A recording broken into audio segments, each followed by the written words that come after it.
Écoutez, on va commencer. Je vais vous partager mon écran. Là aussi, si quelqu'un je peux juste me dire s'il voit bien une présentation PowerPoint qui arrive. Juste un petit souci de PC, donc j'essaye de le faire en même temps. OK, top. Voilà, on va commencer. En quelques mots, qui je suis, qui nous sommes du coup et pourquoi on se voit aujourd'hui. Donc moi, je représente la SBL Illuminons notre quartier, qui est une ASBL qui gère des communautés d'énergie, qui gère des partages d'énergie à Bruxelles. C'est important de dire à Bruxelles parce qu'évidemment, les partages d'énergie ne sont pas gérés de la même façon dans les 3 régions belges. Donc ici, on va se concentrer vraiment sur Bruxelles. Et on va parler de plusieurs types de partage d'énergie. Donc les partages d'énergie, c'est pas quelque chose que notre ASBL a inventé à proprement parler. Les partages d'énergie, ça découle d'une directive européenne qui est apparue il y a quelques années du coup, et Bruxelles l'a mise en place en 2023, on va dire pour le grand public hors phase de test. Partage d'énergie, il y a plusieurs types de partage d'énergie. Donc le partage le plus simple, on va dire que c'est le partage pair à pair ou peer-to-peer. Donc là, il y a vraiment que 2 personnes qui s'échangent leur électricité. Donc admettons quelqu'un qui a des panneaux solaires à, Bruxelles et ses enfants qui habitent de l'autre côté, on va dire à Woluwe, ses enfants qui habitent de l'autre côté de Bruxelles à Laken et ils décident de s'échanger juste entre 2 leur électricité. Donc il ne peut toujours y avoir qu'un seul compteur producteur et un seul compteur consommateur. Je ne vais pas rentrer plus dans les détails parce que c'est pas le sujet du jour. Vous avez ensuite les partages au sein du même bâtiment. Donc là, on rentre plus dans le vif du sujet et vous avez les partages en communauté d'énergie. Nous, notre SBL gère plusieurs types de partages. Donc d'un côté, on en parlera après, mais on a une grande communauté d'énergie avec environ 200 membres. Et à côté de ça, on s'occupe de plein de petits partages spécifiques aux copropriétés. Je vais juste voir si personne nous a rejoint en attendant et attend que je l'accepte, mais ça a l'air d'être bon.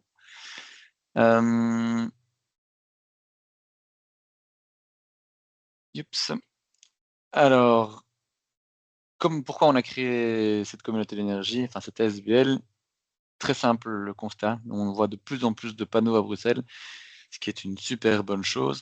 Mais le problème des panneaux photovoltaïques, c'est que même si vous faites attention à votre autoconsommation, donc autoconsommation, c'est le fait de consommer quand vous produisez de l'électricité, il y a à la grosse touche 70% d'électricité que vous n'arriverez pas à consommer tout de suite parce que vous n'avez pas toujours besoin d'allumer votre machine, de faire monter ou descendre votre ascenseur ou de charger votre voiture.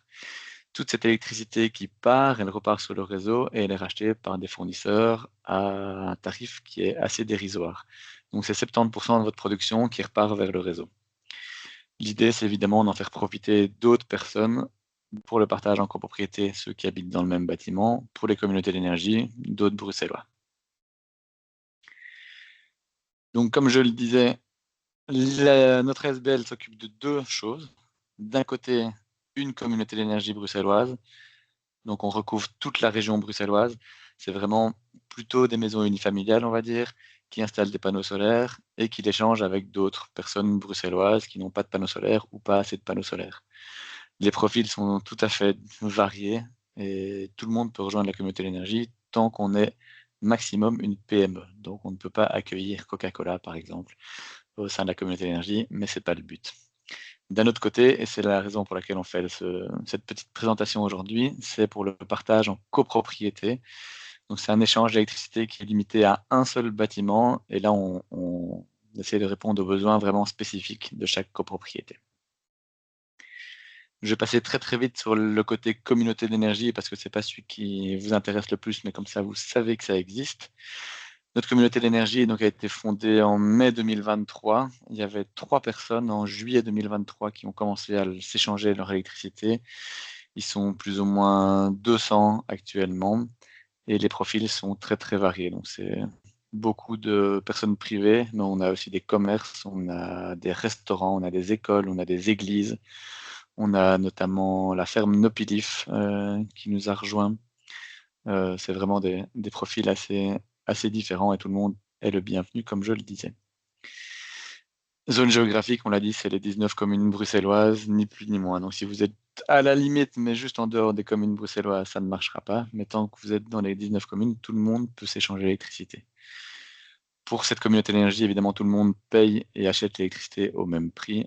Pour votre information, donc on rachète l'électricité produite par nos membres à 7 centimes le kilowattheure, là où un fournisseur classique va le racheter entre 2 et 4 centimes actuellement.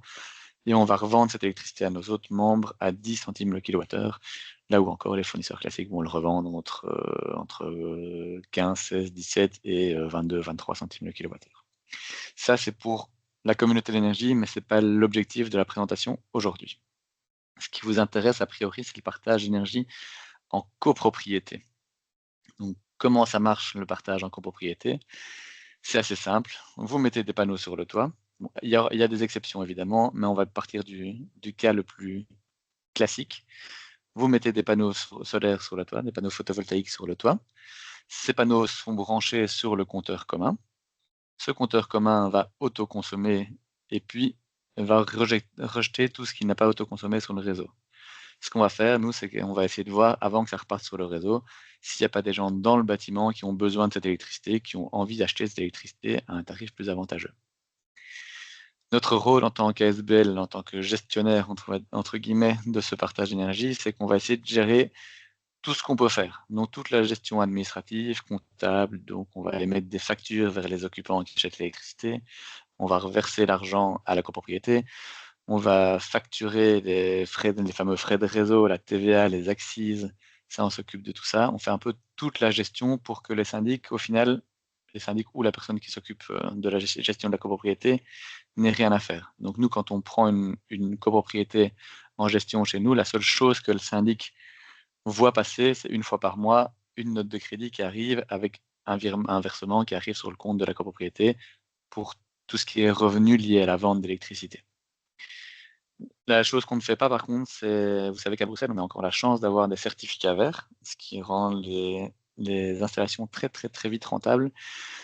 La gestion des certificats verts, donc la revente des certificats verts, ça, on ne le fait pas, tout simplement parce qu'ils appartiennent à la copropriété, et c'est à la copropriété elle-même qui doit revendre les certificats verts. Les avantages, on va en parler après, mais c'est évidemment la transition écologique. On a tendance à l'oublier parce qu'on passe vite sur le volet financier qui intéresse très fortement les copropriétaires, mais il y a aussi évidemment un intérêt écologique. Évidemment, on va diminuer les factures tant pour les occupants que pour la copropriété elle-même, et ça va générer des revenus importants pour la copropriété. Donc, les avantages, on le disait, l'écologie. Deuxième avantage, économie pour la copropriété, parce qu'évidemment, le fait de brancher les panneaux sur le compteur commun, ce compteur commun, quand il y a du soleil, il va bénéficier d'une électricité 100% gratuite. Donc là, on est même hors partage d'énergie. Là, c'est vraiment juste physiquement, l'électricité qui est produite vient alimenter le compteur des communs. Cette électricité est gratuite. Après, il y a aussi évidemment toutes les économies pour les occupants. Donc, les occupants, c'est tous ceux qui habitent dans le bâtiment, qu'ils soient copropriétaires, locataires, peu importe, c'est vraiment la personne qui habite dans le bâtiment qui va pouvoir racheter l'électricité produite dans le bâtiment. Donc c'est vraiment la personne qui a son contrat actuel auprès de son fournisseur classique. Donc si c'est un locataire qui a son contrat chez Engie, c'est aussi le locataire qui souscrira à, à l'offre du partage du bâtiment. Et là, évidemment, ça peut aussi faire diminuer les factures d'électricité, en sachant que les prix déterminés, les prix d'achat et le prix de vente déterminés pour l'électricité au sein du même bâtiment est déterminé par la copropriété elle-même. On parlera plus tard de différents prix qui peuvent être utilisés, mais c'est vraiment l'ACP elle-même qui détermine le prix auquel elle est d'accord de vendre l'électricité vers ses occupants. Évidemment, les avantages, c'est la rentabilité fortement augmentée grâce au mécanisme du certificat vert. Donc là, on a encore la chance et je pense sincèrement que 2025 sera une belle année pour les installations photovoltaïques à Bruxelles, tout simplement parce que le prix des panneaux est en train de chuter fortement, mais le taux d'octroi des certificats verts est encore le même. Donc il y a des chances pour que l'année prochaine, Bruegel qui revoit chaque année le taux d'octroi des certificats verts, en fait, Bruegel, leur but, c'est de dire, voilà, on essaye qu'une installation photovoltaïque soit rentable après 7 ans, entre guillemets. que ce soit avec les certificats verts, plus avec les économies sur les factures, tout en prenant compte le prix de l'installation. Maintenant, le prix est en train de chuter, le prix des installations est encore en train de chuter, mais on est encore sur le taux d'octroi comme lorsque les installations coûtaient plus cher. Donc là, on se retrouve dans une situation où l'installation coûte beaucoup moins cher, mais on reçoit encore beaucoup de certificats verts. Donc c'est encore très très rentable d'installer des panneaux en 2025. Et il y a des chances pour que ça le soit toujours en 2026, mais un petit peu moins parce que il y a des chances que Bruegel diminue le prix le taux d'octroi des certificats verts. Ce qu'il faut savoir, c'est qu'installer des panneaux en copropriété, ça va améliorer le PEB de tous les appartements. Donc comment ça se passe? C'est qu'on va diviser le nombre de panneaux par le nombre d'appartements. Donc peu importe la taille des appartements, peu importe la quotité, on va vraiment dire, voilà, il y a 10 panneaux sur le toit, il y a 10 appartements. Pour la PEB, c'est comme si chaque appartement avait droit à un panneau solaire. Je regarde juste s'il y a personne qui a... S'il y a personne qui a réagi. Non, très bien. Hop. Alors, comment ça fonctionne? Donc là, je l'ai déjà dit, mais on va rentrer un peu plus dans le détail. Donc, vous avez vraiment la production des panneaux photovoltaïques. Admettons que vous allez produire 10 000 kWh. Vous avez l'autoconsommation du compteur commun. Admettons que ce compteur commun va autoconsommer 3 000 kWh. Donc, vous avez 7 000 kWh qui sont encore disponibles. Si on ne partage pas dans le même bâtiment, si on ne participe pas à un partage d'énergie, ces 7000 kWh disponibles vont repartir sur le réseau, vont être achetés par un fournisseur classique, comme on l'a dit, entre 2 et 4 centimes le kilowattheure. Le but du partage, c'est de rajouter justement une étape pour éviter que cette électricité ne reparte sur le réseau, ou du moins limiter un maximum que ça reparte sur le réseau. Donc pour ça, on va partager dans le même bâtiment.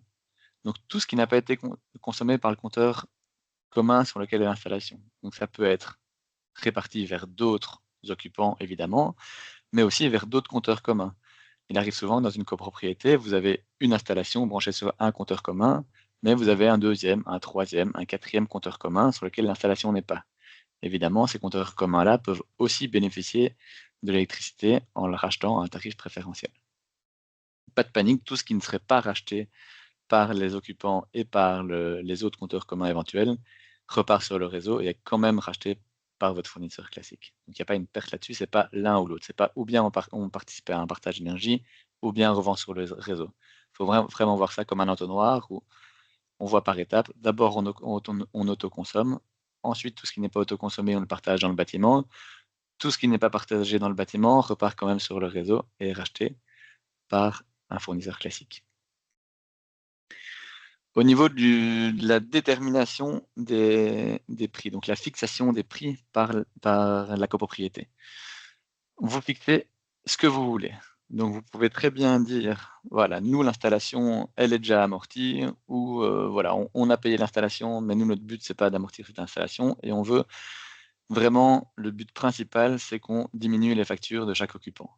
Et on va fixer un prix de revente très très peu cher, proche de zéro, ou pourquoi pas zéro. Vous pourriez très bien dire, voilà, nous on donne l'électricité gratuite à tous les occupants, mais du coup, le revers de la médaille, c'est que ça ne va pas générer de revenus pour la CP. Vous allez faire fortement diminuer les factures de chacun, mais il n'y a pas d'argent qui va rentrer dans les caisses de la CP.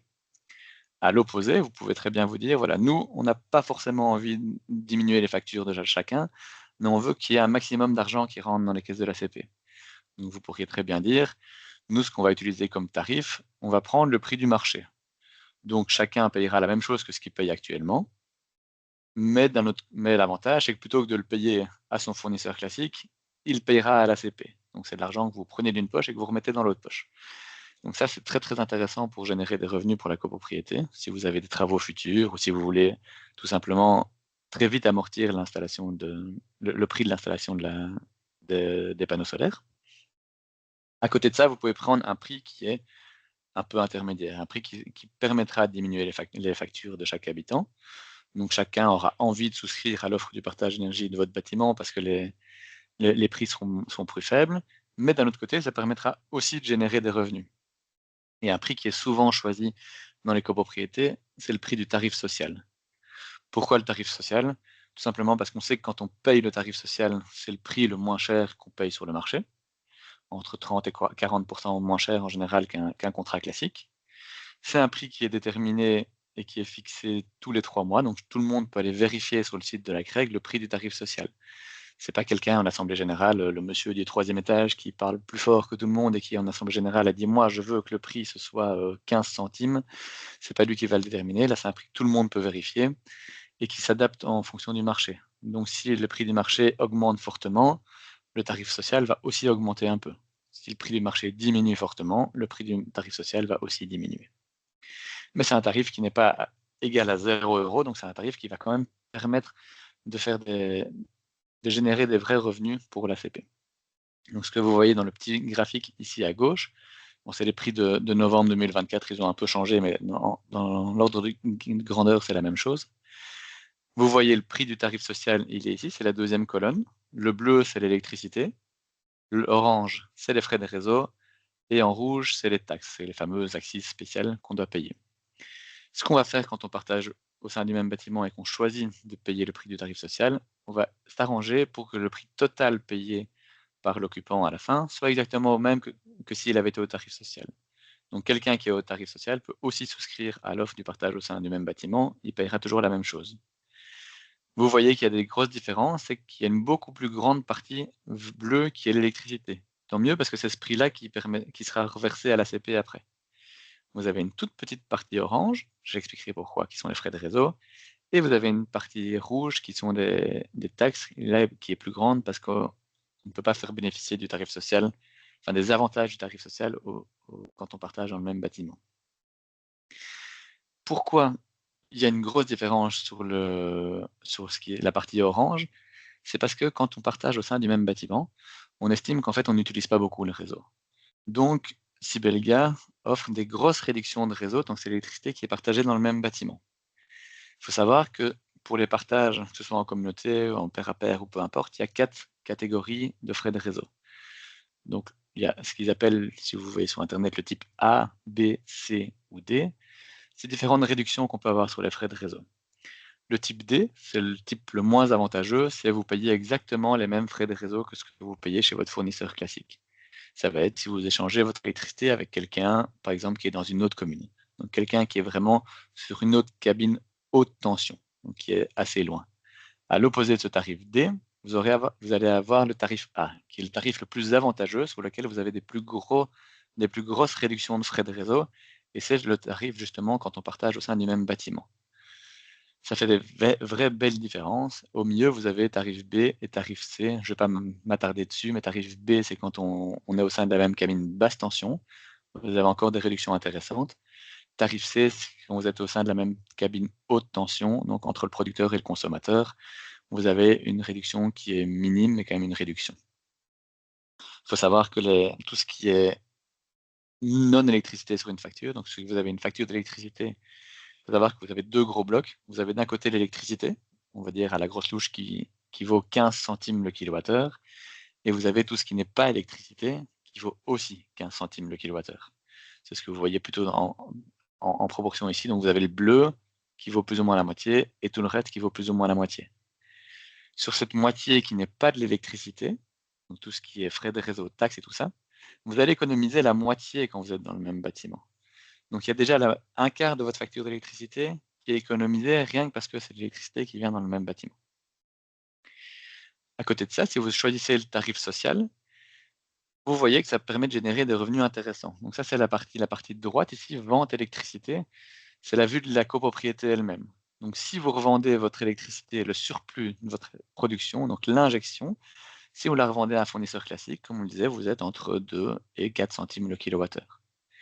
Si vous le revendez dans votre même bâtiment en utilisant le tarif social et en retirant les frais de gestion de l'ASBL, vous pouvez valoriser ce surplus d'électricité à 9 centimes le kilowattheure. Donc vous vendez cette électricité à vos occupants presque 3 fois plus cher que si elle repartait sur le réseau. Donc il y a un vrai intérêt pour la copropriété de revendre son électricité au sein du même bâtiment. Je regarde juste si vous n'avez pas des questions pour moi. Tap, tap, tap, tap. Oui, là, je vous laisse parler entre vous. Donc si vous avez des questions, n'hésitez pas à appuyer sur le petit bouton lever la main, comme ça je vois qu'il y a une question et je peux octroyer le micro à celui qui a envie de poser sa question. Entre-temps, je continue ma petite présentation. Quels sont les bénéfices possibles donc, pour un partage au sein du même bâtiment? Évidemment, chaque cas est spécifique, il faut faire chaque simulation de manière détaillée. Donc ça aussi, je le dis, si jamais vous avez des devis pour pour vos installations photovoltaïques, n'hésitez pas à me les transmettre. Moi, je peux regarder et intégrer, entre guillemets, la couche partage d'énergie pour voir qu'est-ce que ça fait dans les devis que vous avez déjà reçus et les simulations que vous avez reçues de vos installateurs. Deux cas de figure un peu plus extrêmes. Donc vous avez une petite copropriété de 7 appartements, une grosse copropriété de 200 appartements. Chacun va recevoir des bénéfices liés à la revente d'électricité. Évidemment, il y a beaucoup moins de panneaux sur la petite copropriété, il y a moins de copropriétaires, donc les bénéfices seront limités. Mais c'est quand même une histoire de 1 300 € par an dans une petite copropriété. La revente des certificats verts va aussi générer quelque chose comme 1 800 € par an d'électricité. Les certificats verts sont valables 10 ans. Dans la simulation ici, c'est le prix des certificats verts qui est garanti. Donc on parle de 65 € par certificat vert. Les certificats verts, comment ça fonctionne? C'est qu'en fait, c'est un mécanisme qui va venir vous féliciter, entre guillemets, vous récompenser parce que vous produisez de l'électricité verte. Donc pour chaque 1000 kWh que vous produisez, vous allez recevoir un certain nombre de certificats verts. Ces certificats verts, après, sont revendus sur une plateforme et le prix minimum garanti par certificat vert est de 65 € et est valable 10 ans. Enfin, vous allez en recevoir pendant 10 ans, après vous pouvez le vendre plus longtemps même. Et donc les économies sur une facture de chaque occupant sera de l'ordre de 175 € par an, ce qui est relativement intéressant. L'autre cas de figure, un grand bâtiment avec 200 appartements. Vous verrez qu'évidemment, il y aura un beaucoup plus gros revenu lié à la revente d'électricité, parce qu'il y a beaucoup plus d'habitants, beaucoup plus de panneaux, que vous allez avoir beaucoup plus de certificats verts aussi. Évidemment, le prix de l'installation aura été plus élevé aussi, mais que l'économie sur la facture de chacun sera limitée. Pourquoi? Tout simplement parce qu'il y a énormément d'occupants et que chacun se partage la même part du gâteau. Le toit n'étant pas extensible, on est limité sur la surface de toit disponible.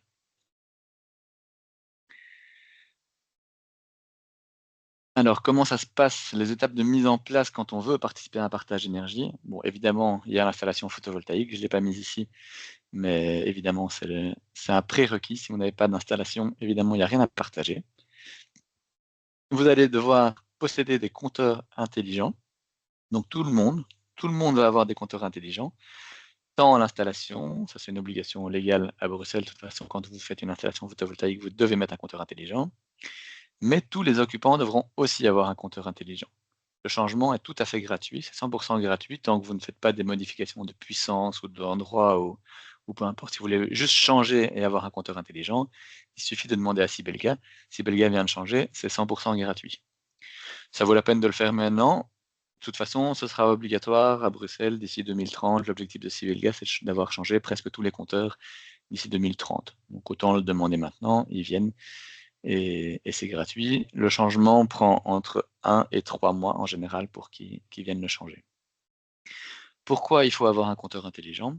C'est qu'en fait, c'est grâce à ce compteur intelligent que Sibelga va pouvoir voir les quantités qui sont échangées. Donc toutes les 15 minutes, Sibelga va faire un relevé de tous les compteurs. Donc le compteur de production, Sibelga va dire voilà, il y a sur ce compteur 1000 kWh qui sont disponibles et je prends la somme de tous les consommateurs sur ces mêmes 15 minutes. Qu'est-ce qu'ils ont consommé? Ah, le monsieur du premier étage a consommé 100 kWh, madame du deuxième a consommé 500 kWh. Ils additionnent tout ça et ils regardent qu'est-ce qui peut être échangé au sein du même bâtiment. Évidemment, tout ce que vous n'arrivez pas à acheter auprès de votre copropriété, vous continuez à l'acheter auprès de votre fournisseur classique. Admettons, 24 décembre, vous invitez chez vous la famille et vous faites une grosse raclette. Le soir, évidemment, il n'y a pas beaucoup d'électricité, donc vous allez prendre tout ce qui vient, enfin toute votre électricité va venir de votre fournisseur classique. À l'inverse, vous allumez votre machine à laver un 15 août quand il fait plein soleil à 14 h, bah, l'électricité viendra en grande partie de votre copropriété. Donc c'est important de savoir qu'il faut garder quand même son contrat à côté. Donc ça, c'est pour les compteurs intelligents, tout à fait gratuit et assez simple. Il faut devenir membre de l'SBL en complétant un formulaire qu'il y a sur le site internet. Donc à partir du moment où on connaît votre copropriété et on sait que vous voulez participer à un partage énergie avec nous, on crée un petit formulaire qu'on met sur notre site internet. Vous le complétez, c'est assez simple. En gros, c'est vos coordonnées, le code EAN, et vous recevez une petite convention par mail que vous devez nous renvoyer signée. Après, c'est tout ce qui change pour vous. Qu'est-ce que vous allez avoir? C'est que tous les mois, vous allez avoir deux factures. Une facture qui vient de chez nous, pour tout ce que vous avez réellement consommé qui vient de la copropriété, et une facture de votre fournisseur classique, pour tout ce que vous n'avez pas réellement consommé qui vient de la copropriété. Donc tout le reste. Ce que vous voyez, c'est que chaque mois sur la facture qu'on vous envoie, vous allez pouvoir vous connecter à votre espace membre sur notre site internet, et là, vous verrez vraiment quel est le pourcentage qui vient de la copropriété, quel est le pourcentage qui vient d'un fournisseur classique. Pourquoi c'est important de le savoir? C'est qu'en général, un fournisseur classique va travailler avec des factures d'acompte. Donc si vous voyez qu'en général, vous consommez 50% qui vient de votre copropriété, vous allez pouvoir diminuer votre facture d'acompte de 50% aussi. Sinon, vous laissez votre facture d'acompte au même montant et vous avez une bonne nouvelle en fin d'année quand vous recevez votre facture de régularisation. Je vais juste regarder s'il n'y a pas des petits... Ah, il y a une petite main. P, je vais juste utiliser votre micro. Yep, il faut juste que vous branchiez votre micro aussi, P, et la parole est à vous.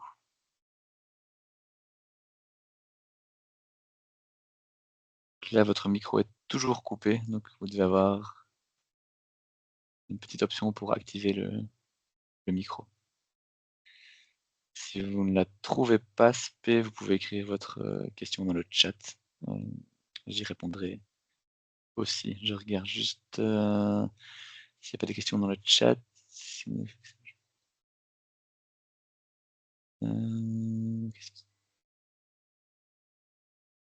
Ça, c'était pour moi.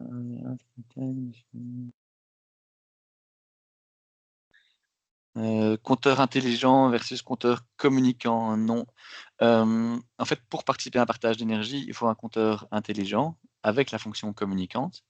Donc en fait, si Belga va venir installer votre compteur, ce sera un compteur intelligent de dernière génération, mais la fonction communicante ne sera pas activée. À partir du moment où vous voulez participer au partage d'énergie, évidemment, il faut que cette fonction soit activée. Donc là, si Belga l'active de son côté, il n'y a rien à faire de la part du membre. Donc c'est quelque chose qu'eux font à distance. Petite subtilité pour les compteurs intelligents, c'est que pour participer à un partage d'énergie, il faut un compteur intelligent qui soit entre guillemets assez intelligent, donc qui soit assez récent. On parle de compteurs qui ont en général maximum 4 ans. Pour vérifier si un compteur est compatible avec le partage d'énergie, il suffit de regarder dessus le code barre, entre guillemets, le numéro du code barre sur le compteur doit commencer par 1 SAG. Donc si c'est un compteur qui a 3-4 ans, vérifiez si ça commence bien par 1 SAG. Si c'est un compteur plus récent, il ne faut même pas le vérifier, ce sera d'office bon. J'espère que ça a répondu à la question d'Eric. Alors je vois dans les questions... Le taux d'octroi de certificat vert 1 par 1 kW n'est-il pas lorsque l'installation solaire a une certaine capacité importante? Donc oui, en fait, il faut se limiter. Donc c'est pas vraiment 1 par 1000 kWh. En fait, c'est beaucoup plus intéressant que ça. C'est plus que 1. En fait, il y a le taux d'octroi et puis il y a un coefficient. Ça, si vous tapez taux d'octroi, certificat vert Brugel, vous allez tomber sur le taux d'octroi. Et oui, ça diminue si vous dépassez 36 kVA. Après, je ne suis pas installateur, je ne suis pas électricien, mais il faut essayer de se limiter à 36 kVA par compteur. Donc si vous avez un gros toit et que vous avez plusieurs compteurs communs disponibles, scindez l'installation en deux pour que chaque compteur ne dépasse pas 36 kVA. Pourquoi ne pas dépasser 36 kVA? Parce que si vous dépassez, le taux d'octroi diminue par 2 à la grosse touche. Donc c'est problématique. J'ai déjà vu par exemple passer des devis avec quelqu'un qui proposait d'installer 39 kVA, donc il installait, on va dire, 3 panneaux de plus. Et à cause de ça, le taux d'octroi des certificats verts diminuait de manière très très importante. Donc ça, c'est quelque chose qu'il faut évidemment vérifier et ne pas dépasser ces 36 kVA. Sauf si vous évidemment vous êtes à 3 fois plus, bah alors oui, là, ça vaut la peine. Mais si c'est pour rajouter 1 ou 2 panneaux, ça ne vaut pas la peine. Avec plaisir. Juste regarder s'il n'y a pas. OK. Alors, je reprends la présentation. J'arrive déjà au bout, moi, de ce que j'avais à vous raconter, mais je vais vous exposer les questions qu'on reçoit le plus souvent. Donc, première question, est-ce que je dois résilier mon abonnement quand je participais à un partage d'énergie? Donc, c'est ce que j'ai expliqué tout à l'heure. Non, il faut surtout pas résilier l'abonnement. D'ailleurs, Sibelga va vérifier, c'est une condition sine qua non. Si vous voulez participer à un partage, Sibelga vérifie que vous avez bien un fournisseur classique à côté. Il vérifie d'ailleurs même si c'est la même personne qui a souscrite. Donc, quand vous vous inscrivez à un partage, vérifiez bien que ce soit la même personne qui souscrive. Ça arrive souvent que monsieur a souscrit chez Engie et madame nous contacte pour participer au partage. Sibelga va dire attention, les noms ne sont pas les mêmes, est-ce que vous pouvez corriger? Donc, ça doit vraiment être la même personne.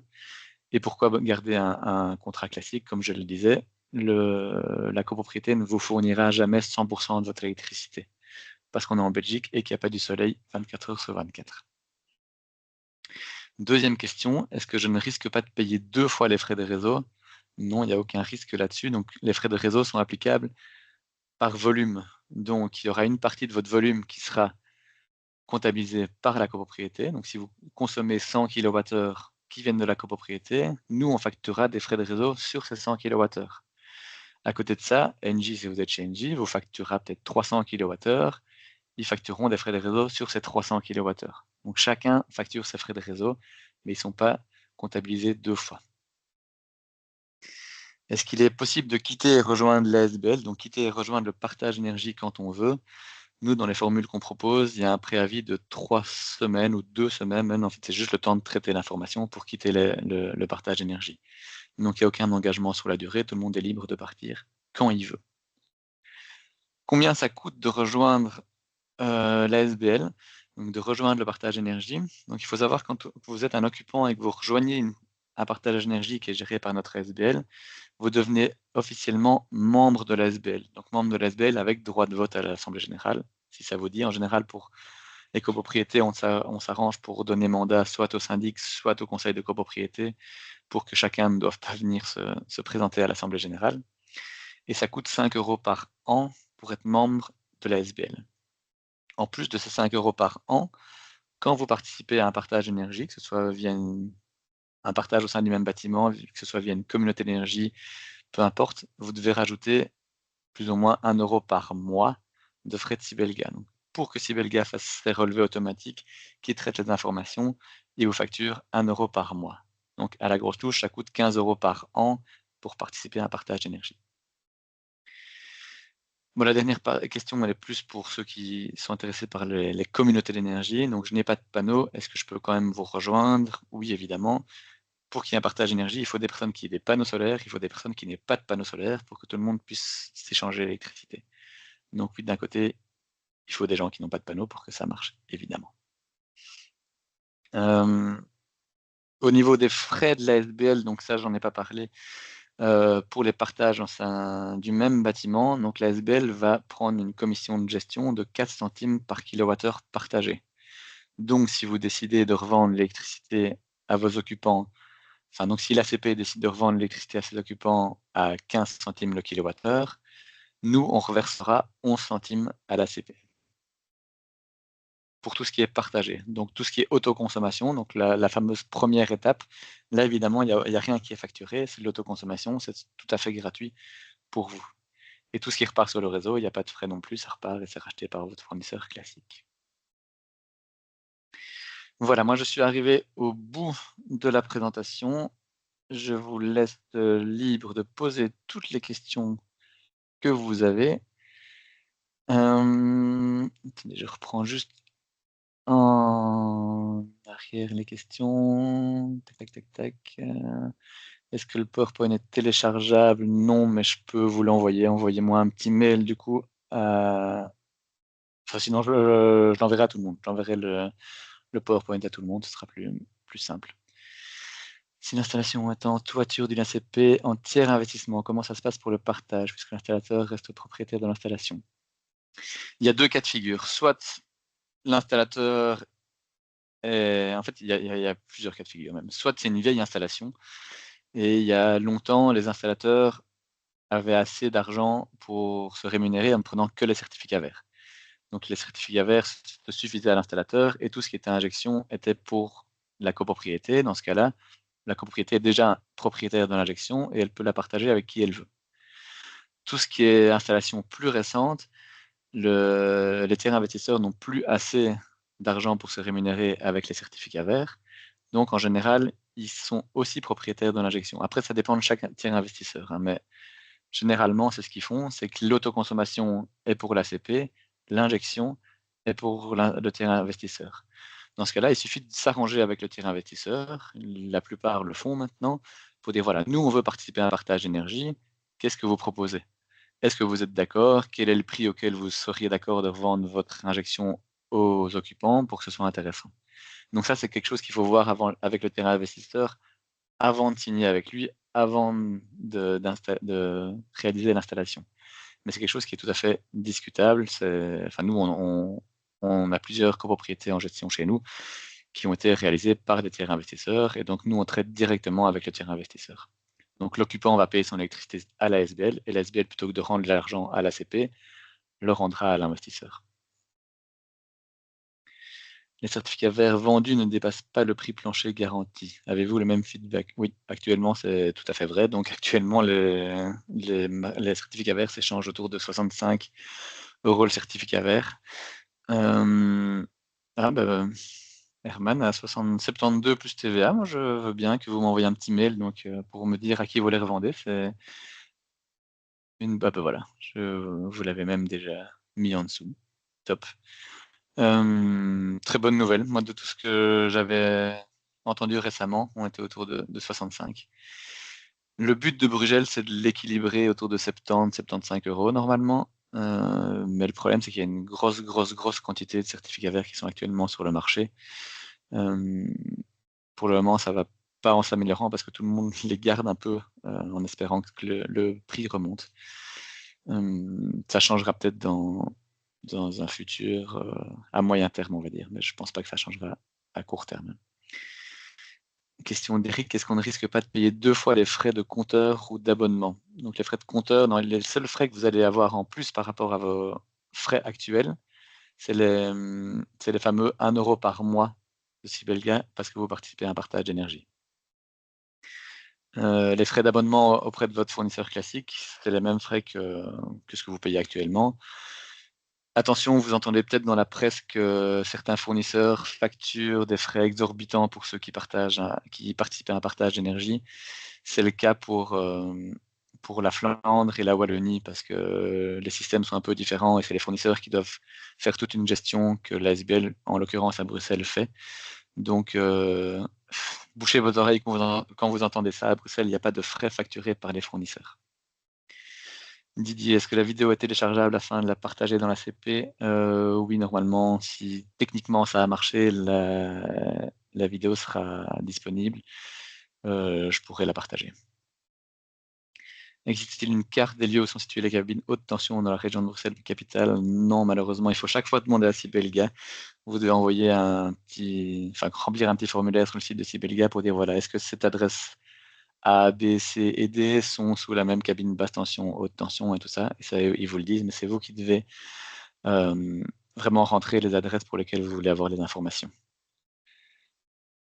Eric, pour la communauté d'énergie, est-ce qu'on peut à la fois injecter et consommer l'énergie de la communauté quand on a une installation mal orientée est-ouest? Oui, tout à fait. Donc, la plupart des gens, d'ailleurs, sont des producteurs chez nous, sont producteurs et consommateurs. Ça veut dire que quand ils produisent trop d'électricité, ils vont revendre à la communauté. À l'inverse, quand ils consomment trop d'électricité et que la communauté a un surplus d'électricité, ils vont racheter l'électricité. Donc, en général, c'est même très souvent le cas, et c'est ce qu'on conseille en général, c'est d'être consommateur et producteur quand on a des panneaux. À part Optimum, les autres acteurs m'offrent 57 euros. Ouais, là, on parle des certificats verts. À 57 euros, autant attendre une fois par an et il y a les rachète à 65 euros. Voilà. Est-ce que vous avez encore d'autres questions? Je regarde vite. Question-réponse, il n'y a rien. N'hésitez pas à lever votre petite main. Donc, il y a une petite main si vous voulez que je vous autorise à prendre la parole pour poser votre question.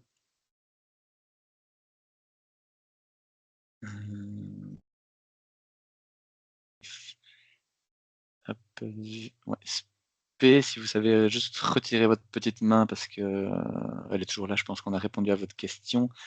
Donc, Virginie avait levé sa main, a rebaissé sa main. Virginie, le micro est à vous si jamais vous voulez la poser. J'ai activé votre micro. Je vois que Philippe a aussi une question à poser. Philippe, votre micro est coupé, donc si vous activez votre micro, vous devriez pouvoir... Voilà. Bonjour. Vous m'entendez? Bonjour, je vous entends, oui. Oui, bonjour. J'ai peut-être été un peu distrait tout à l'heure pendant la présentation, mais je me demandais quand, je suppose que régulièrement il y a une répartition d'énergie qui est à faire, mais il n'y en a pas assez pour tous les copropriétaires ou tous les compteurs. Comment ça se passe exactement dans ce... Exactement. Alors, il y a plusieurs cas de figure, il y a plusieurs méthodes de répartition d'électricité qui existent. Nous, ce qu'on préconise tout le temps, parce que c'est celle qui est la plus juste pour tout le monde et qui permet de répartir au mieux l'électricité, c'est une répartition à 2 tours. Donc, comment ça se passe concrètement? C'est qu'il y a un premier tour qui est fait où on va répartir. Donc, admettons, vous avez 1000 kWh disponibles et vous avez 10 participants. Donc, ça veut dire que chacun pourrait avoir un dixième du gâteau, donc 100 kWh.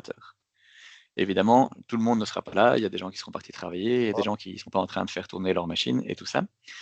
Donc, on va participer après à un deuxième tour de répartition. Donc, le premier tour, tout le monde a la même part du gâteau, entre guillemets. Et puis, le deuxième tour, pour éviter que tout ce qui n'a pas été consommé, enfin, tout ce qui n'a pas été réparti reparte sur le réseau, voilà, on va dire, bon, voilà, ceux qui consomment encore auront une plus grande part du gâteau. Donc là, on va répartir en fonction de celui qui consomme le plus aura la plus grosse part du gâteau. Et ça permet de répartir de manière optimale, on va dire, tout ce qui était disponible. Donc ça, c'est vraiment la répartition que nous, on préconise, qui est une répartition à 2 tours. Premier tour, part égale pour tout le monde. Deuxième tour, on essaye de répartir au maximum pour qu'il y ait le minimum possible qui repart sur le réseau. Est-ce Et que ça répond à votre question, Philippe? un calcul par quart d'heure, alors ou... Par quart d'heure. Donc, toutes les 15 minutes, Sibelga fait ce calcul par quart d'heure. Une fois par mois, il nous envoie la somme de ces fameux quarts d'heure, si vous voulez. Et là, on voit qu'est-ce qu'on doit facturer à chacun. Il y a d'autres méthodes qui existent, mais selon moi, c'est la plus honnête pour chacun. Ce que j'ai pas dit aussi, c'est que s'il y a d'autres compteurs communs sur lesquels l'installation n'est pas branchée, mais qui participent au partage, en général, ce qu'on préconise, c'est de donner une priorité à ces compteurs communs-là. Donc, on peut donner une priorité, enfin, donc il y a 2 niveaux de priorité. On peut dire, voilà, ce compteur-là, il va recevoir l'électricité du partage avant même que ça parte chez les occupants. En général, on met les autres compteurs communs parce que ces compteurs communs, ils appartiennent à tout le monde, donc ça fait bénéficier tout le monde, même celui qui n'est jamais là en journée, il aura quand même un petit bénéfice sur ses charges mensuelles parce que c'est le compteur commun qui aura bénéficié de cette électricité. Oui, enfin, si je peux parler un peu de cas particulier, c'est une copropriété de 41 appartements et il y a 5 Mhm. blocs avec 5 ascenseurs, Ouais. un compteur différent et un compteur commun pour enfin pour les communs, le parking Ouais.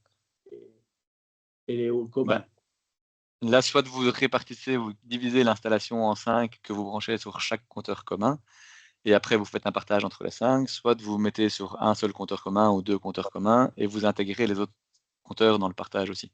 Et Mais il donc, y a un vrai intérêt de faire rentrer ces compteurs communs, il ne faut pas oublier de le faire.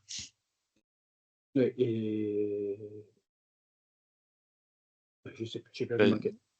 Pas de souci. De toute façon, n'hésitez pas. Je ne sais pas si vous avez tous vu l'adresse mail. Donc, c'est enfin, greg@illuminonsnotrequartier.be. Et sinon, vous allez sur le site internet illuminonsnotrequartier.be et il y a un espace contact où vous pouvez vous poser vos questions plus spécifiques, évidemment, aussi. C'est Euh, oui. question, si un copropriétaire est irréductible et n'est pas d'accord avec le compteur intelligent, on a un problème Vous alors. pouvez, en fait, il aura un problème parce que de toute façon, en 2030, ce sera obligatoire. Et peut-être, Si vous pouvez demander à Sibelga de ne pas le changer. Il faut voir s'ils seront d'accord, parce que Sibelga, en général, aime pas venir et dans un grand bâtiment où il y a 40 appartements, se dire on va en mettre 39 nouveaux et on va laisser un vieux compteur. Donc, mais il ne sera pas communicant par défaut, hein. Donc si quelqu'un dit ouais, moi je veux pas parce que j'ai entendu qu'il y avait des ondes et tout ça, la fonction communicante n'est pas activée par défaut. mais on a les possibilités de partage, malgré tout, même si c'est pas communicant.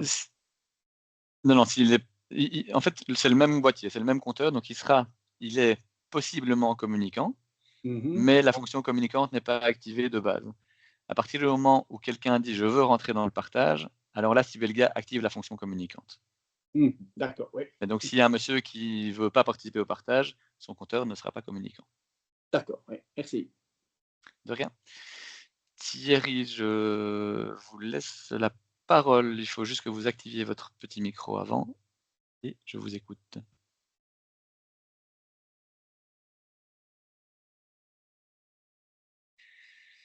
On vous entend toujours pas. Si c'est normalement, vous devez activer votre micro en haut qui est coupé. Si vous n'arrivez pas, je vous invite à écrire dans le chat. Donc vous avez un petit bouton conversation ou chat en anglais et vous pouvez écrire votre question là. En attendant, je vais juste regarder les questions qui sont encore là. Merci, pas de questions, pas de questions. Bruegel compte-t-il mettre en place une plateforme pour la revente de certificats verts? Ils en parlent. Je n'ai pas plus d'informations que ça. Ils veulent simplifier la revente de certificats verts. Donc, ils en parlent. Maintenant, est-ce que ça arrivera dans 1 an, dans 5 ans, dans 10 ans ou jamais? Je ne sais pas vous dire. Mais ils veulent en tout cas rendre les choses plus transparentes et plus faciles du moins pour les particuliers. Par qui votre ASBL est-elle subsidiée? Par personne, tout simplement. Donc la ASBL n'est pas subsidiée. La seule source de revenus, même si j'aime pas trop parler de revenus, c'est les fameux 4 centimes qui sont les commissions de gestion entre le prix d'achat et le prix de revente de l'électricité. Mais vous aurez vite fait le calcul que 4 centimes, ça ne permet pas de rémunérer vraiment des gens. Donc la plupart des personnes sont bénévoles dans la SBL. Mais donc on n'est pas subsidié, on n'est pas politisé non plus. Je sais que parfois c'est les questions qui reviennent derrière. Donc non, on n'a aucun lien politique là derrière non plus. Question de Philippe, il n'y a pas encore de panneaux sur la copropriété. Y a-t-il une meilleure option pour ce qui est de la copropriété des panneaux copro ou propriétaires? Je ne suis pas sûr de comprendre votre question. C'est de savoir si c'est chaque propriétaire qui installe des panneaux ou si c'est la copro qui installe des panneaux. Si c'est ça la question, il faut regarder au cas par cas, mais en général, c'est presque toujours plus avantageux que ce soit la copro qui installe des panneaux. Parce que si chacun il va de sa petite installation, donc si vous avez un immeuble avec, on va dire, 5 appartements et que chacun a droit à 1/5 du toit et chacun met sa petite installation, ben, il faut déjà câbler 5 fois, enfin, tout câbler 5 fois de plus. Il faut 5 onduleurs qui vont coûter 5 fois plus cher. En général, c'est vraiment pas l'idée. Question de Thierry, est-ce qu'il est possible de répartir par quotité?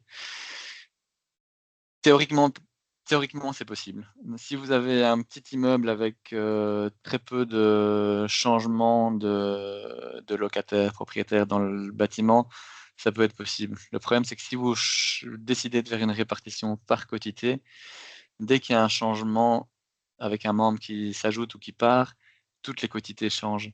Et ça, c'est quelque chose qui est assez compliqué à traiter parce que c'est de l'information manuelle. Donc nous, on doit recevoir ça, on doit traiter l'information, rechanger les calculs, communiquer à Sibelga pour que Sibelga prenne en compte aussi et introduise les nouvelles quotités dans leur base de données. C'est quelque chose qui est assez difficile, mais on avait fait la petite simulation de savoir s'il y avait un gros changement, entre guillemets, parce que enfin, l'idée derrière, c'est évidemment que ceux qui ont une plus grosse quotité payent plus cher pour l'installation, donc puissent avoir plus de bénéfices. L'effet sera quand même celui-là, même si on ne répartit pas par quotité. Parce qu'en fait, ce qui va se passer, c'est que bon, chacun aura une diminution sur sa facture d'électricité. Ça, par quotité, ça ne change pas, peu importe. Mais les revenus générés par la revente d'électricité vont arriver dans les caisses de la copropriété. Et ces caisses de la copropriété, en général, ce fonds de réserve de la copropriété, est lui réparti par quotité. Donc même si ce n'est pas vous qui achetez le plus d'électricité, mais que c'est votre voisin qui a un petit appartement avec une petite quotité, il va participer à faire rentrer beaucoup d'argent dans le fonds de réserve. Et là, c'est la plus grande quotité qui récupérera plus vite ses billes, entre guillemets.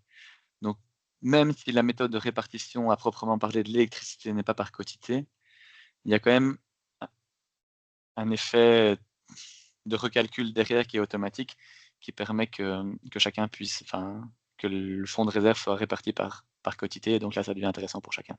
Donc nous, on avait fait des simulations entre simulation A, on répartit par quotité, simulation B, on répartit comme je l'ai expliqué, et on voit après l'impact global. Et la différence était vraiment minime entre les deux cas de figure. Didier, est-ce que la cogénération génère encore des certificats verts? Est-ce que la production peut aussi être vendue à la CE? Nous, notre SBL, on ne peut pas utiliser de cogénération parce que nous, on est, sans rentrer dans les détails, une communauté d'énergie locale. Il y a plusieurs types de communautés d'énergie. Et la communauté d'énergie locale ne permet de faire des échanges qu'avec de l'énergie qui est 100% renouvelable. Donc la cogénération, c'est une chaudière au gaz qui permet de produire de l'électricité après derrière. Mais donc, comme c'est pas du 100% renouvelable, nous, on ne peut pas l'utiliser. Il y a d'autres communautés d'énergie qui peuvent le faire, mais pour ça, il faut créer une communauté d'énergie différente, donc créer des statuts, tout ça. Donc rentrer dans un vrai processus de création d'une nouvelle ASBL. C'est chose que nous, on ne fera pas, mais que pour un gros bâtiment, ça peut valoir la peine. Mais donc, non, si nous, il y a une cogénération dans un bâtiment, nous, on exclut la cogénération du partage d'énergie. Donc, on ne peut pas récupérer son électricité. Est-ce qu'il y a encore d'autres questions? Donc, je ne sais pas si Philippe SP, votre main levée est une nouvelle main levée ou si c'est une ancienne main levée. Si c'est une nouvelle, n'hésitez pas à poser votre question. Donc, vos micros sont toujours ouverts. Thierry, Philippe, SP. Donc, si vous avez posé votre question, recliquez sur la main, ça va retirer votre petite main. Question de Frédéric, est-ce que les factures sont envoyées par email, par courrier? Elles sont uniquement envoyées par email et sont disponibles sur notre site internet. Donc, vous avez un petit espace membre sur notre site internet où vous retrouvez vos factures et vous recevez un email mensuellement avec votre facture aussi. On ne travaille pas du tout par courrier pour raisons logistiques, comme on vous l'a dit, comme c'est géré en partie par des bénévoles, ça prend beaucoup plus de temps, ça coûte beaucoup plus cher. Et si on veut se limiter à cette mini marge de 4 centimes, traiter par courrier coûterait beaucoup plus cher, tout simplement. Je pense que je voulais vous dire quelque chose, mais j'ai oublié. Oui, donc sur votre espace membre, vous voyez bien aussi les différentes factures. Vous pouvez retrouver vos factures, voir donc les pourcentages qui viennent de la copropriété et les pourcentages qui viennent de votre fournisseur classique.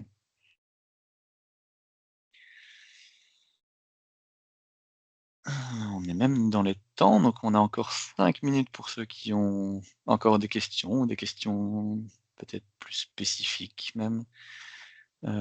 Sinon, comme je le disais, n'hésitez pas à envoyer un petit mail pour des questions plus spécifiques. Donc Greg, donc greg, @illuminonsnotrequartier.be. Je vois que Frédéric a une question. Donc, Frédéric, votre micro, il suffit d'activer votre micro et vous pourrez la poser. Bonjour, vous m'entendez? On vous entend, bonjour. Voilà. Les tarifs sont-ils révisables? À quelle fréquence? Par exemple, à quel tarif vous rachetez notre électricité? Ou bien à quel tarif vous il est revendu au consommateur? Et si c'est le fournisseur, c'est-à-dire nous en tant que copropriété, qui choisissons à quel tarif il va être vendu? C'est vraiment la copropriété qui choisit. Donc, c'est la copropriété qui choisit. Nous, on peut adapter les tarifs tous les mois. Donc, si la copropriété dit que voilà, on la revendait à 15 centimes le kilowattheure le mois prochain, on va dire qu'il y a une nouvelle guerre en Ukraine, ce que je ne souhaite pas, mais que les tarifs réaugmentent fortement et qu'on ne veut plus le vendre à 15, on veut bien le vendre à 20 parce qu'on sera toujours moins cher que le prix du marché.